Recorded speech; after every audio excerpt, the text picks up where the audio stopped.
Chinese character for Zen.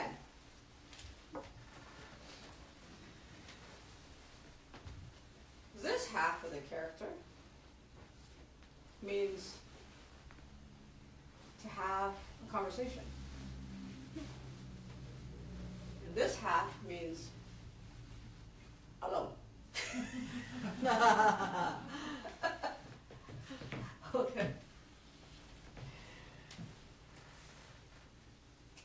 So Zen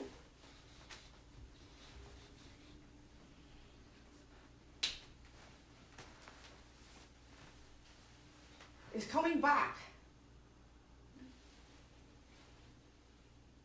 to have this conversation with ourselves. And there's two portions of Zen.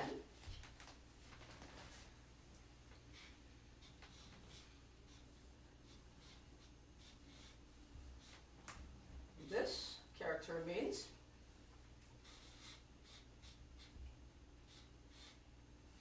stilling.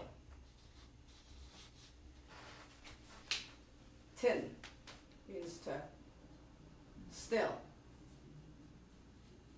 Okay.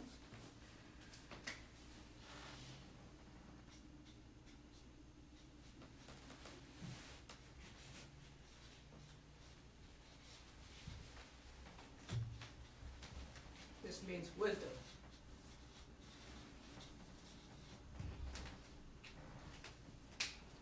That is the two parts of Zen that we practice. And the first part is the stilling part. Now, you come to Zen, and the first thing you're taught is counting. You breathe in, you count 1, you breathe out, you count 2, you breathe in, you count 1, you breathe out, you count 2, and you thought, why am I even here? This is the boringest exercise ever. Right? I mean, isn't there anything better to do than counting my breath? And most Zen practitioners, when they start with this exercise of counting the breath. I did it for 2 years when I started. And of course, when you start counting, your mind goes, what is going on? I don't want to do this. Right? You feel the resistance right away when you start counting. And once you settle in a little bit and your mind starts counting and gets into the rhythm of it, next thing you know, you're counting to 11, 12, and it goes on, and sometimes 15, 20. And you realize, oh, I was supposed to stop at 10 and start at 1. Congratulations, you just discovered mindlessness. Okay. Habitual conditioning of not paying attention.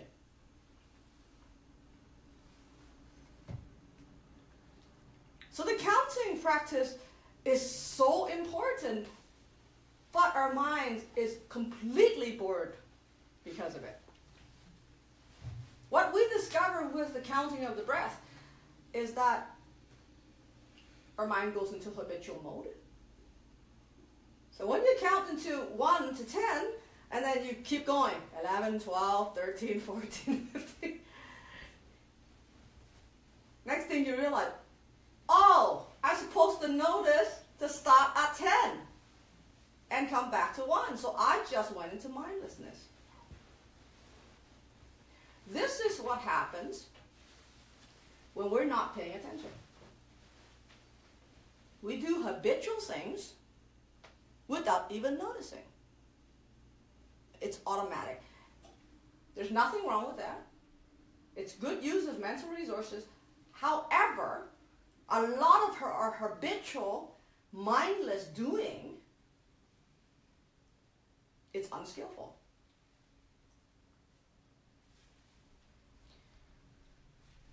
So in the counting, you realize that your mind goes into habitual, automatic mode.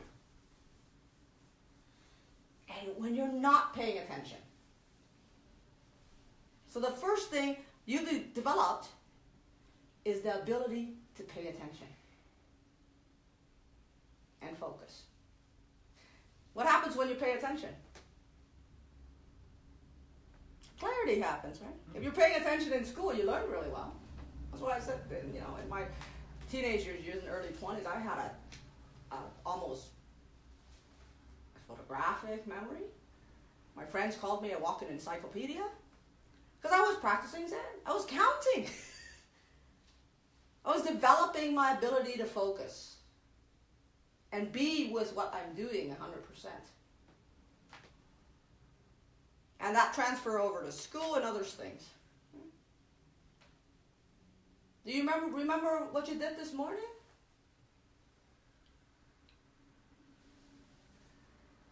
Remember which side of the bed you got off on? You even remember what clothes you wore yesterday? What clothes your friend wore yesterday? No. Because we habitually tune these things out. It's automatic. And when we're in automatic mode, we don't have a choice. It's been programmed. And that's why we practice attention. So what Zen is the ability to focus and be aware and completely be attentive. Why is it so popular with Japanese samurais? Who here took martial arts? I took martial arts. Yeah. Guess what happens when you're not paying attention? You get whacked. Right? You're sparring with a partner. You're not paying attention. Wow. That's why it's so popular with martial artists. Because you have to completely be there. Because if you think about, okay, well, what move I'm going to do next, forget it. You just got whacked. Okay?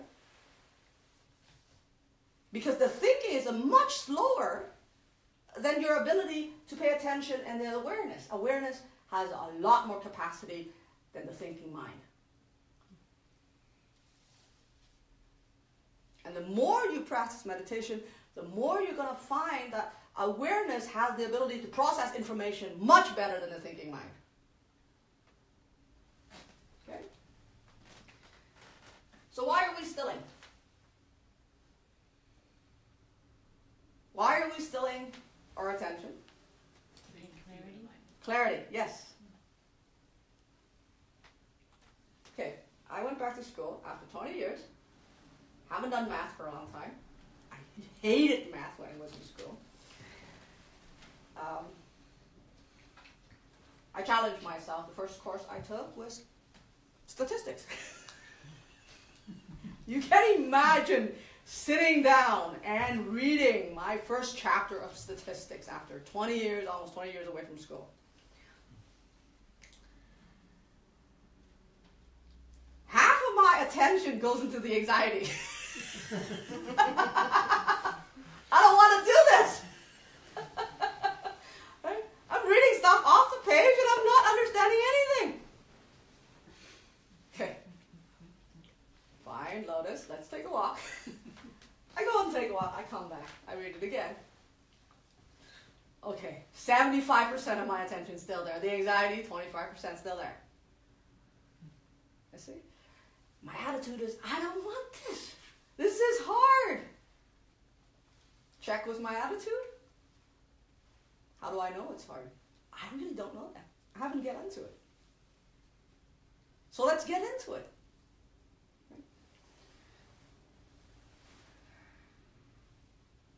By the first month, the end of the first month, I started liking statistics.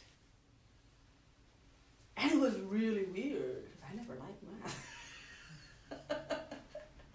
You see, when you focus attention, and you're able to filter out all the underlying filters and anxieties, and let go of all the expectations of how things are supposed to be, Your attention clarifies what's in front of you. And then you're able to process the information much, much better. And that's when we still our attention. We still the mind. Imagine if you scoop up a cup of water from the pond. What's in there? Sediments, suds, all kinds of stuff, right?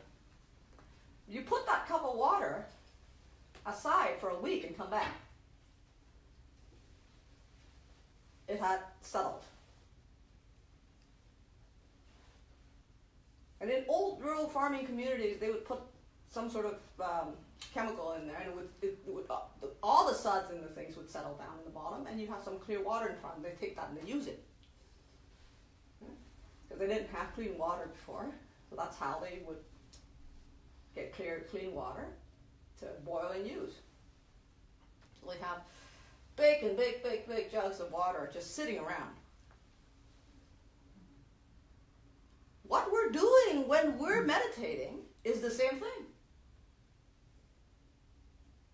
We've got this smorgasbord of things that, water that's been muddied up by everything. Our emotions, our perceptions, our thoughts, our sensations, all the stimulation that kicks in, and it's all muddy. So when we sit, we're letting it settle. We're letting it settle. How do we let it settle? By not sticking a stick in there and stir it. And that's why I said Zen is a practice of not interfering with what's happening. Shikantaza is just sit. Because if you sit with an expectation, you're basically taking the stick and sticking it in that muddy water and stirring it. So shikantaza, you just sit. Things come up, let it go. Things come up, watch it, let it settle. Things come up, watch it, let it settle. You allow everything to be, so it settles. Right? If you have any form of subtle expectation, you're stirring the water. Right? And that's what shikantaza is. We're studying our own mind. We're studying our own consciousness. We're letting things still and settle so we can observe and understand it. So stilling is the first and most important practice of the Zen practice. That's what we do when we sit. Right? Wisdom practice. Now that's the moment by moment observation of what you're doing when you're out and about and moving. If you don't have clarity while you're sitting and trying to still your mind, good luck trying to get this. So when people tell me, I'm mindful, I'm always mindful, I am being in the now, I'm present. Yeah, right. Do you even know what it looks like? Okay? Some of you have already experienced what we call hyper-focused attention in the now. Right? Where suddenly, at the end of a retreat, or a long-term meditation retreat or session, you walk out into the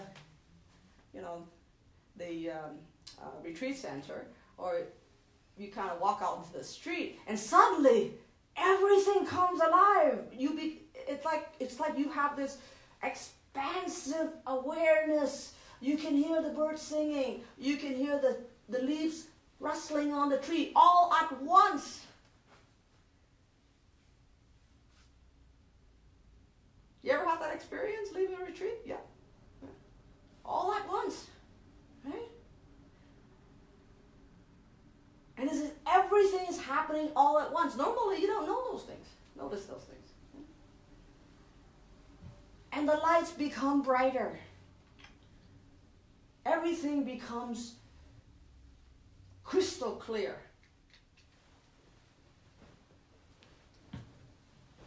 Why did that happen?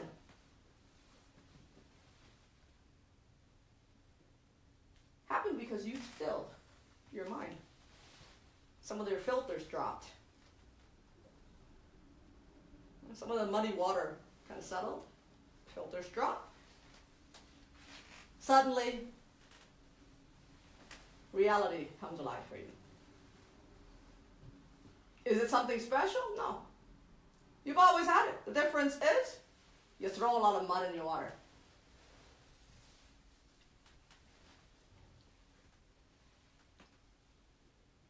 And what you notice in that space of noticing everything becoming crystal clear, there's a really beautiful bird outside of my window, by the way. You notice all kinds of things that you normally don't notice. Yeah?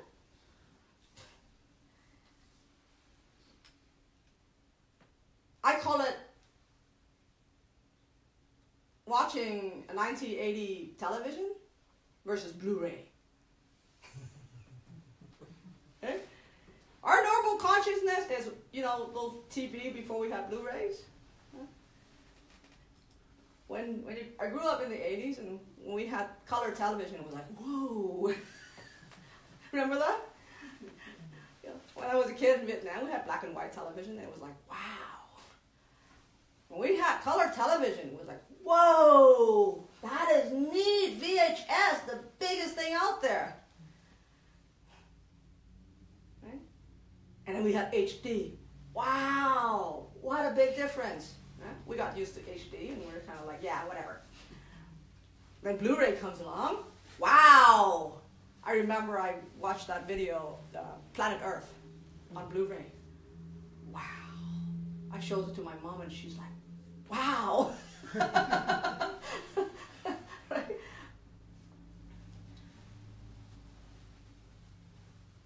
These are the experiences that you will encounter with your spiritual practice. When you meditate enough and you still your attention enough that it doesn't move into thoughts and muddy it, that it doesn't identify with emotions and sensations and muddy it, it stills. And then your awareness becomes crystal clear. It's like somebody took off a really dusty glasses from your eye, and you suddenly see things clearly.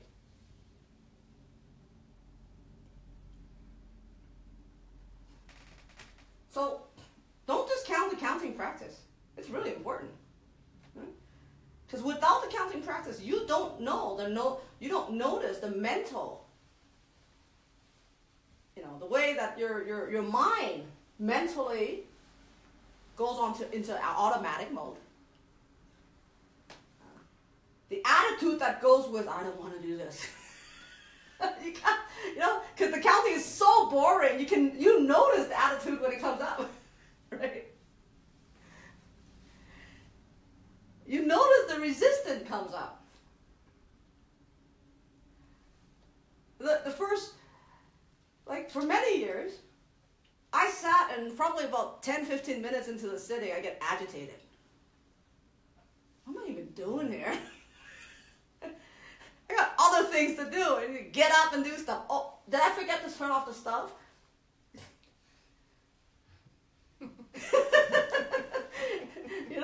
It's like, my mind goes, did I remember to do my homework yesterday? Oh, did I remember to do that?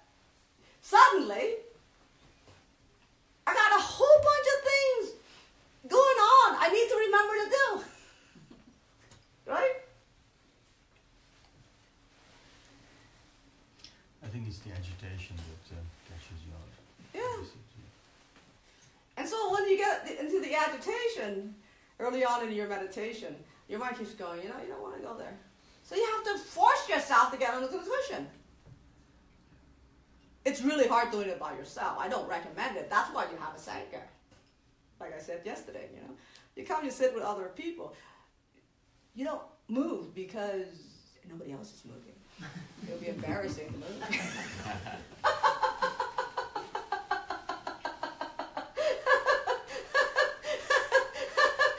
So we use the social conformity to our advantage.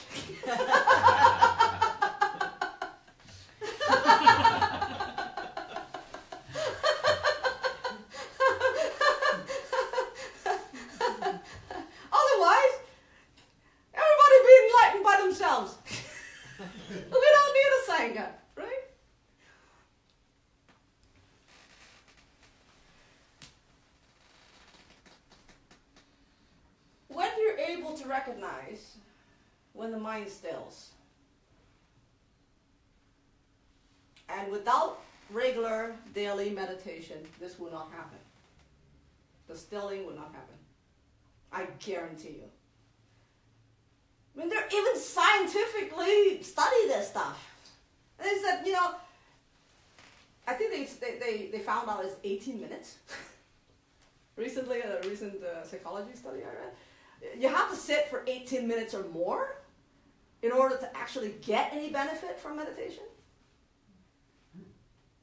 So imagine, you know, if you think you can do it in 30 minutes, yeah, sure. So you got 12 minutes of your mind starting to still down. How much is that? When you spend 23 and a half hours going,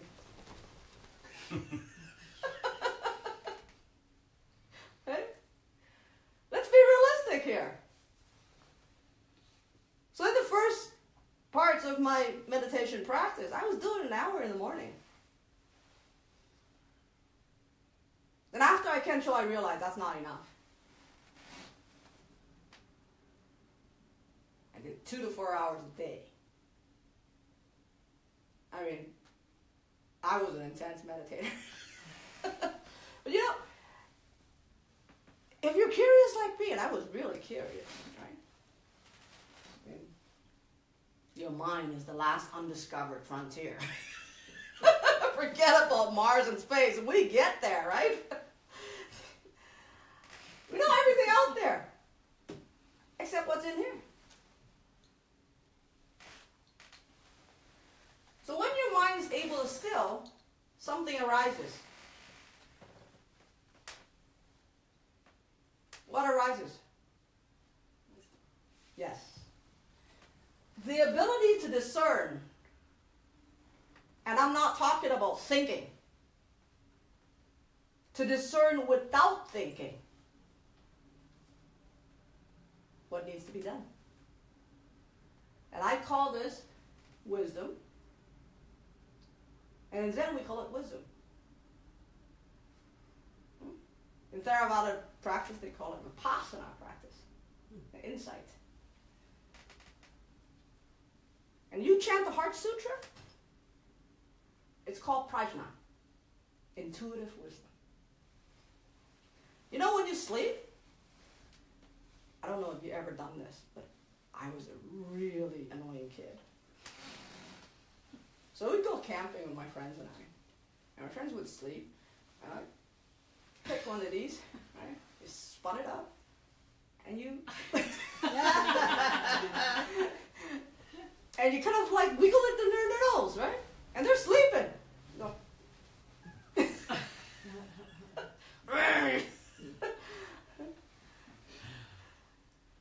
And you do it hard enough their way. But most of the time they don't. And they'll still do this. Whatever. Or my sister and brother, we have hugging pillows in our family. You know, we sleep with a hugging pillow. We'll grab the pillow and we'll pull away.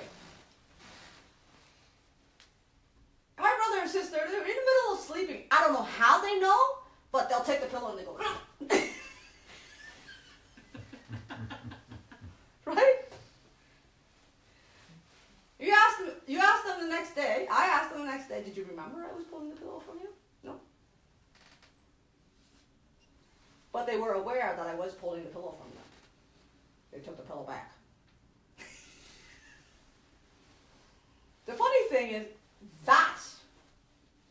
intuitive wisdom. Acting. You don't register it in memory, but it happened, it did what needs to be done.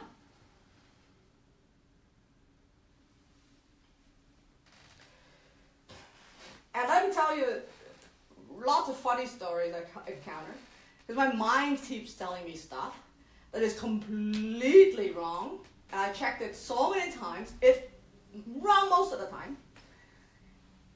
And when I follow my intuition, it's always right.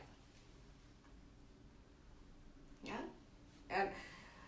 And you need to be able to still enough in order to recognize which is which. Right? So I go into class. I thought, okay, I'm going to write an exam now. Which works better, my intuition or my mind? Let's experiment. It's a pretty dangerous experiment if you're a student and looking for an A+. But, so I go in there. So you got all these multiple choice. And I've noticed, the first inkling, as soon as I read something, and I take that, I'm usually right. And that's the first inkling without thinking. It's just the recognition. And when I start thinking and come back and check my questions and fix them, it's usually wrong. They actually done studies on this in psychology.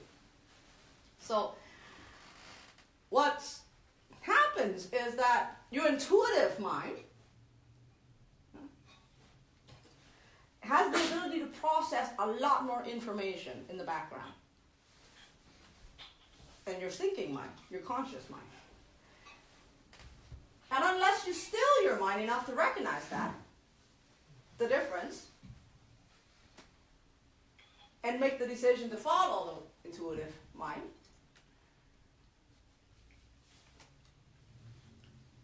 you really don't know. Well, you have to experiment with reality.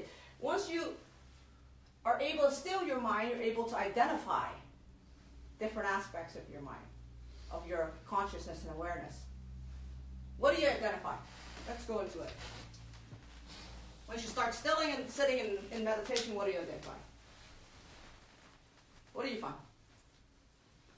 Suffering. Itchiness. Yeah. Okay, so the first thing is sensation. I call it the itch. Right? Who here doesn't have it? Right? Everybody has it. At first it's just a little bit. And then you're like, oh, the itch takes over. And after a while, you just notice the itch. It's just really annoying. And, beginners meditators always notice this. What do you do with the itch? You struggle with it for a while because you can't be scratching. Nobody else is doing it. Right? So you notice all these sensations, the itch, and you leave it. The pain. I felt the pain in my leg yesterday. It was painful. You notice it. And you're not doing something about it. At first, it's very, very close to the forefront. It's very pronounced. Why? Because what happens when you notice something is you're focusing on it. Right? Can anybody focus on this? What's on it? You start to see it. Before I even direct your attention to it, you don't even notice it. Agreed? So when you notice the itch, you focus on it, it becomes more itchy. It becomes more pronounced. When you shift your attention and focus to something else like the breath and the counting, suddenly the sensation decreases. And sometimes it decreases to the point where it goes from 10 down to 2. And it's hardly even noticeable. It's something in the background. Right? So, we can do something about our sensation. It's not about actually it happening, but how we direct our attention. What's the next thing we notice? Chattering. Oh, thoughts. The video. The video. Right? And depending on how much of a novelist you are, you have VHS or Blu-ray. Okay? So the thought comes, and your mind is chattering, and it's like a train wreck. It goes,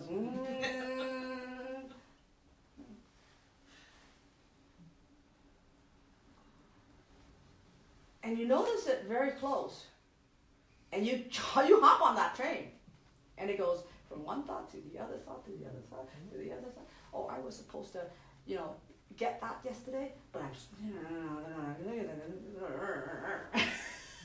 So it's judging, it's planning, it's criticizing, it's fantasizing. That's what it is, mostly fantasizing, right? And next thing you know, 10 of your meditation minutes is gone.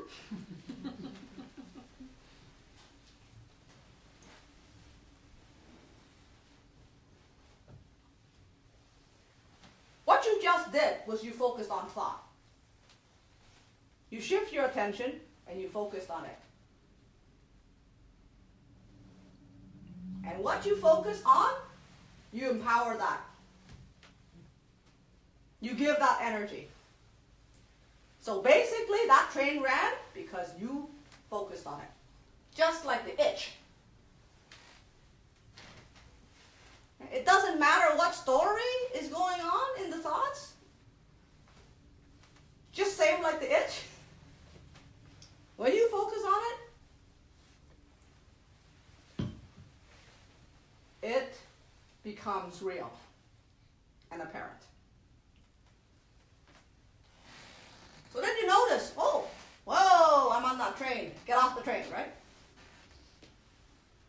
And I'm not literally saying that you're thinking about it. It's just a noticing. When you notice, oh, okay, let's shift my attention somewhere else. Go to the sound outside. Who did that during meditation today? Yeah, it's really nice, isn't it? You can hear the bird going. Suddenly your body relaxes. Did you notice your body relaxes? It went, right? So what else comes?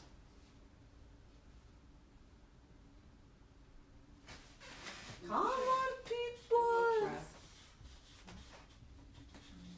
Feelings. What happened when your body relaxes to the sound of a bird? Nice feelings. Right? Feelings, moods.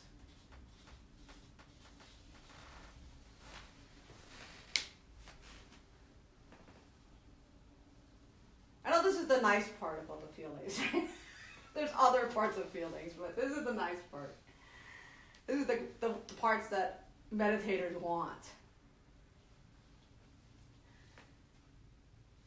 So what happens when the nice feelings come? You can just feel it kind of shifts. And then you settle into this nice, comfortable feeling. You're like, oh, this is what meditation is about. Right? And then somebody coughs.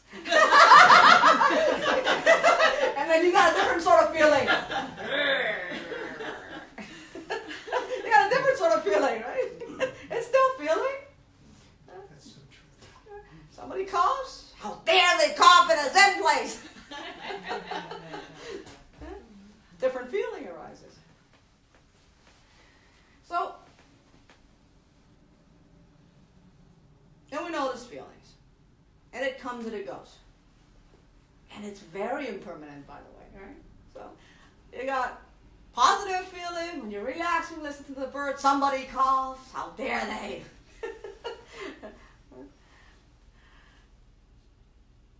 Or like most of us, when we first start sitting, we have this agitation, anxiousness, right? Restlessness. This feeling of restlessness. I call it boredom. And you want that to go away. Except that, hello, old friend, whenever you sit down to meditate, it happens. And sometimes you're even asking yourself, hey man, I'm doing this for 30 years. You gotta do something. I mean, why are you still here? I've done this for 30 years. I'm supposed to be better than this. And the funny thing is, when you have that attitude, it's exactly the reason why it stays. Why? Because whatever you deny, you focus on. It's like I'm saying, this pen doesn't exist. Who noticed the pen in the room? Everybody, right?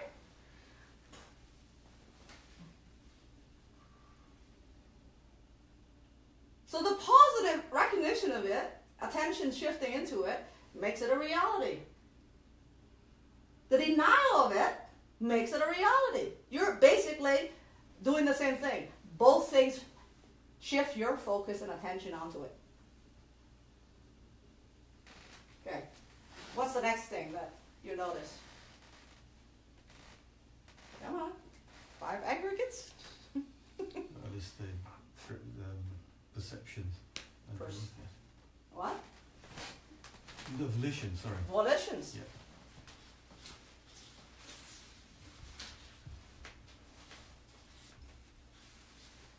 Now this is getting a little bit subtle. When things starts to still, and you got over the sensation, because the sensation is the most noticeable one. It's rough. Yeah? It's kind of coarse and rough. And the thoughts too, it's really loud. Okay?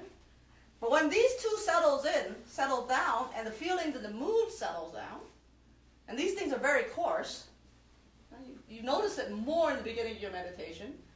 You notice it more when you're not sitting regularly.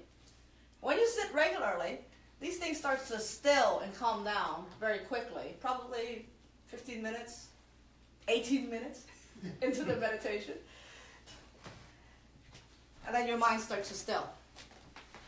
And things start to still, and you notice this space. What's in that space? Nothing. Yes. And then you've noticed in that space of nothing, blankness, once in a while there's this little energy of stirring. Comes up. It's not even a thought. Before it becomes a thought, it's actually a little bit of attitude. I call it attitude. You got an attitude. So this volition is an attitude. What's an attitude like? You can tell what an attitude is like when you see teenagers walking around. They don't need to talk. You can tell the attitude, right? So when you notice your inner awareness, your inner consciousness, the volition is the attitude that you approach anything that arises. Right? What's your attitude to the bird? If you're an animal lover or a nature lover, your attitude is accepting, openness. You feel the openness, right? Accepting. But if you're not a bird lover, damn thing, pooped in my car yesterday. You can just feel the closing, the tightness coming, the attitude of closing down. And attitude has a lot to do with your body posture, by the way. Let's do this. angry at somebody. Good luck, right? So that's why when we sit in Zen meditation, we sit with our shoulder apart like this. We show this part. With our back straight. Try being depressed doing that. Yeah, good luck. Try being depressed doing this.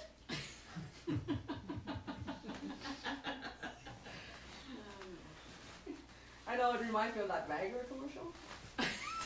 I'm back.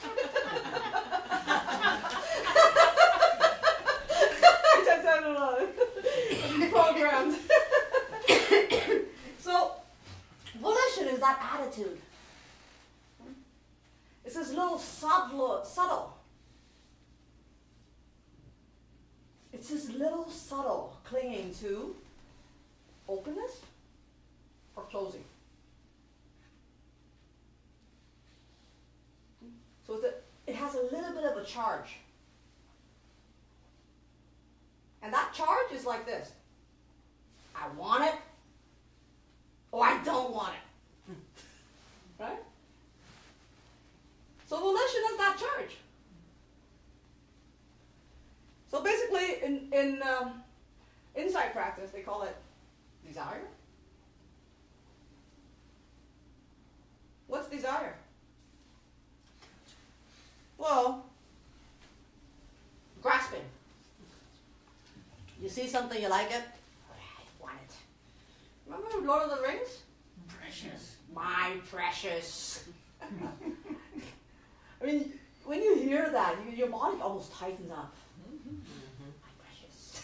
Right? It's the grasping. What's the opposite of that? Opening up. When you do this, you're basically letting go. You're not grasping. And you can feel it in your body when you do it.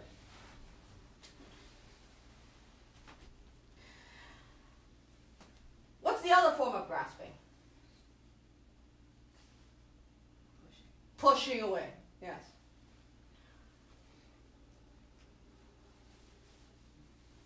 Remember when I said, don't pay attention to this pen? Everybody notices the pen. So when you're pushing something away, you're actually paying for your full attention on it. And we've all been teenagers before. We've all fallen out of love. Remember when your friends tell you, don't think of them. Good luck. There you go. There you go. You'll think about them every day, right? This is a universal experience. In psychology, they have a funny term for it. It's called ironic processing. Don't think about the pink elephant in the room, and everybody thinks about the pink elephant in the room. And Zen and Buddhism has already discovered this long, long time ago. That's why I laugh when I go back to school and I keep, encountering these things, and there's terminology for it, and I thought, oh, I experienced that in Zen. And it's different because in Zen, you are studying your own mind. Right? It's not external. And then you validate it with your teacher. You go to your teacher and you go, is that what's happening? And because people before you, and I mean like putting on the ropes, people before you has done this. And this is a method that's been passed down from one generation to the other. So, when you encounter volition, you recognize it. And my teacher said, well, that's what it is. And Buddhist text has many different ways of talking about volition. But ultimately, let's forget the old text and the old terminology. Ultimately is push, pull. The subtle energy of, I don't want this, push it away. I like this too much, pull it to me. That volitional energy, the attitude, is what causes suffering. Because all of this stuff is affected by this.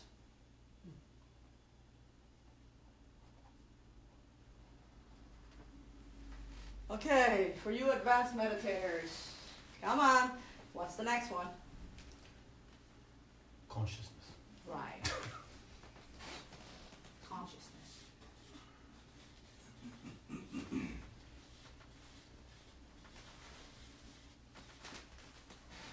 Have you noticed this yet?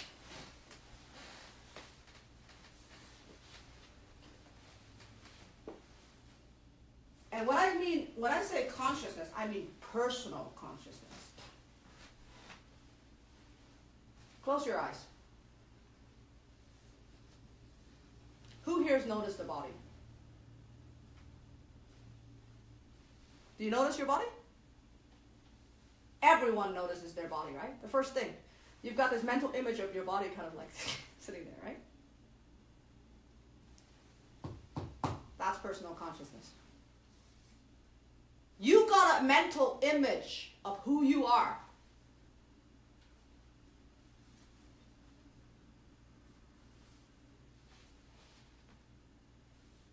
This awareness has a mental image and a limitation.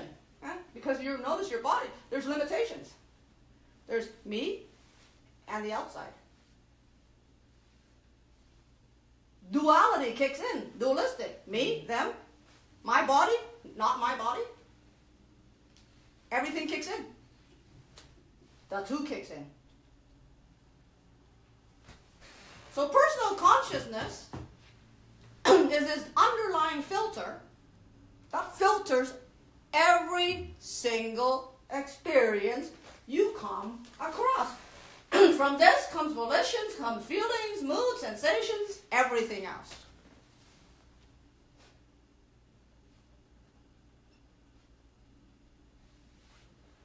But then you say, that's all I know.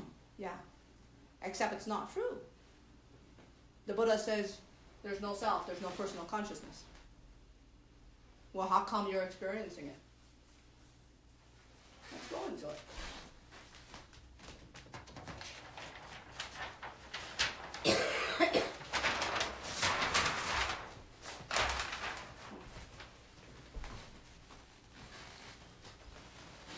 How much time do we have? 5 minutes. Oh, well, we'll have to leave it to the next lesson.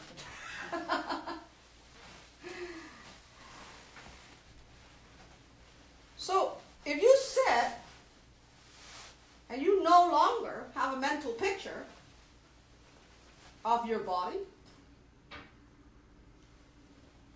and you sit and there's only this vast emptiness with no boundaries, congratulations.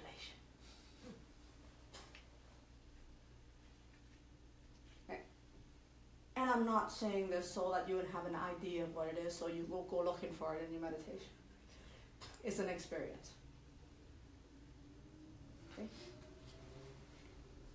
Because as soon as you have an idea of something, you form a concept in your head, that just killed it. Okay? The most difficult part about the Zen teaching, about any spiritual teaching, is that in order to teach anything, we have to use language to communicate. Except language is the very thing, concepts is the very thing that's trapping you.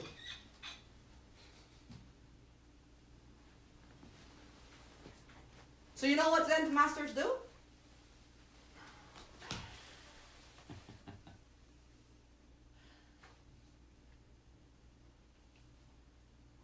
They take a stick, they whack you.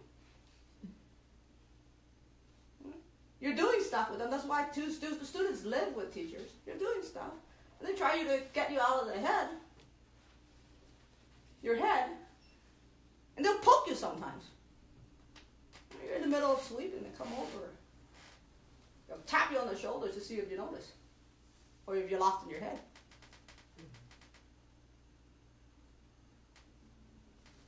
If you're sitting, in Asia, they used to have the stick there. You're sitting, They sneak up behind you and they whack you. And if you're aware of your surrounding, you hear the footstep. You get out of the way. If you're not aware of your surrounding, you're in your head, In dreamland, right? you'll get whacked. Yeah. That's what the Zen stick was for. You know what? I have great difficulty teaching Westerners. Why? Because I can't do anything. They get offended. I taught a person recently in Toronto, and he's Asian. So I said, can I employ any method? He goes, yes. I said, okay, fine. He can show it in 6 weeks. Why? Because when he sees me, he knows anything could happen.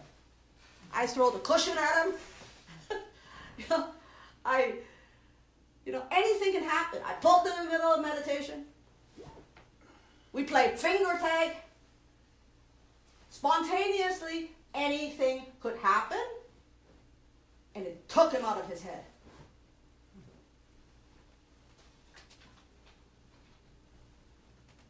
See, I can't do that with Western students. They'll be so offended. Why are you hitting me? I mean, I'm not hurting, but yeah, it's trying to get people out of their heads. Get into their intuitive nature to respond to what is happening now. See, if you were here, you would have catched that. That's a reaction, right? Martial artists do that. That's why Zen is so much associated with martial arts. We're going to sit, 5 minutes break, and then we'll sit again. Actually, no. We have 15 minutes break. So, for any of you who's practicing Tai Chi, yoga, martial arts, all of those practice is designed for you to get out of your head, into your body, intuitively react in a spontaneous, non-controlled way. It's like, whoa, wouldn't things go into chaos if you go into spontaneous? I know, my mind does that, in the beginning. I was a control freak, trust me. You have this idea, oh my God, if I don't plan and control stuff, my life is gonna go into chaos. It's so far from the truth. It's actually the opposite. And I plan stuff. I got up in the morning, I was like, okay, today I'm gonna do this, and then I have a schedule, and then I totally know that it could totally not happen that way. Because I know that schedule is a conceptual idea. It's not reality. And I'm not going to force reality into that schedule. I'll flow with it as much as I can. But if it doesn't go that way, that's okay, because that's reality. The schedule is the idea I have about reality. So when we're dealing with concepts, you always have to remember it's the idea you have about reality, not reality itself. What is reality?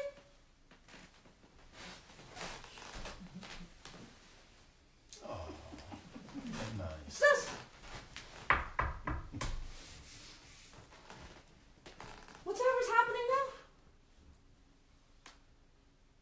It's not the idea of what's happening. It is what is happening. And in this space, the Buddha calls it seeing things as they are. Till you still, you're mind enough to notice all these filters.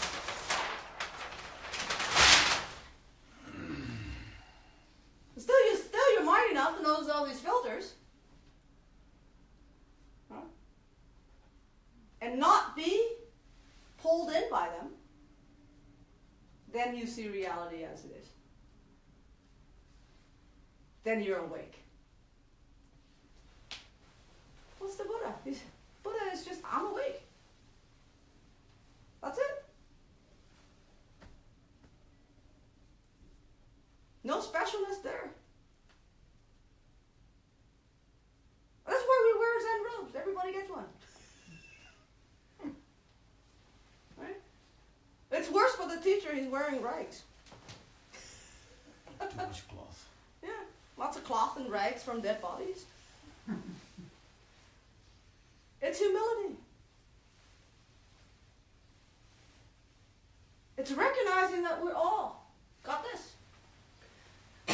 And we have the ability to be awake, to end our suffering.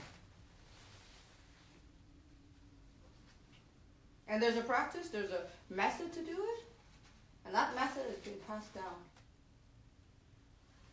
from one generation to the next. Each generation tests it on themselves and hone it. I don't own it. That's why I put on the robe. Because I take the robe off and like, this is Lotus's stuff. It's serious stuff, right? I got this. No way. It wasn't me. I borrowed it. I borrowed it. I tested on myself. I used it to refine my experiences and discover what the Buddha taught 2,500 years ago. It's very humbling. I don't own this stuff. So I'm passing it on to you. You take it, you test it, you work it. I said it for her.